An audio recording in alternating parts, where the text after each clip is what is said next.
চলে যা, চলে যা।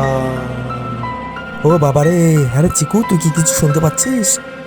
হ্যাঁ রে ভাই, এই তো মনে হচ্ছে চলে ভূত। যা, পালা, তো বলছে পালা, চলে যা। পালা।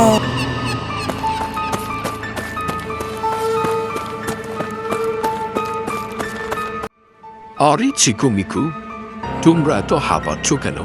কি হয়েছে তোমাদের? বলো আমাকে। স্যার, আমরা স্কুলে আসার সময় গাছটার নিচে কি একটা ভয়ানক শব্দ শুনেছি। ভূত মনে হচ্ছিল। চলে যা, চলে যা বলছে আমাদের তখন। ও এই কথা তোমাদের তো জানারই হয়নি। স্কুলে একটা টিম গাছটার নিচে হরর একটা নাটক করতে গিয়েছে। তোমরা হয়তো তাই ভয় পেয়ে গিয়েছো। এটি ভয় পাওয়ার কিছু নেই বাচ্চারা। মানুষ অনেক সময় ভুলকেই ভয় পেয়ে থাকে। হা হা হা হা। তোমাদেরও একই অবস্থা হয়েছে। হা হা হা হা হা।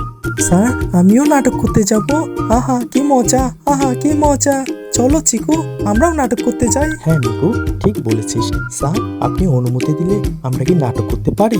হ্যাঁ অবশ্যই বাচ্চারা, তোমরা তো অলরেডি নাটকের পাঠ হয়েই গেছো। হা হা হা হা।